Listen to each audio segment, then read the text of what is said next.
If you're interested in learning kinesiology, this video is for you. My name's Denise Robinson from By the Bay Kinesiology, and I'm the founder of the Emotions and Metaphysical Kinesiology Modality.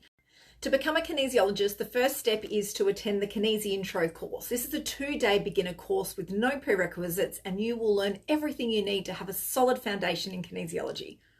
In this eye-opening course, you will learn how to do muscle reflex testing both on yourself as well as on others. You will learn how to set powerful goals, how to connect to your clients and get the most out of their sessions.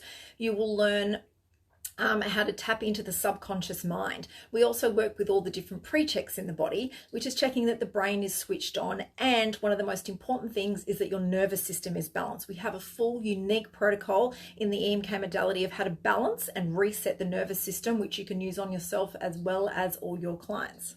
We also cover some basic finger modes and how to age recess and tap into emotions, which is a huge part of this modality, and communicating those appropriately with the person that you're working with. You will learn all about the metaphors and how to use powerful natural healing remedies, crystals, essential oils, color, sound, and so many more to create profound healing. If this sounds interesting to you, head to our website to find an Emotions and Metaphysical Kinesiology instructor near you. If there's no one in your zone, apply for the online International and Regional Australia program with me.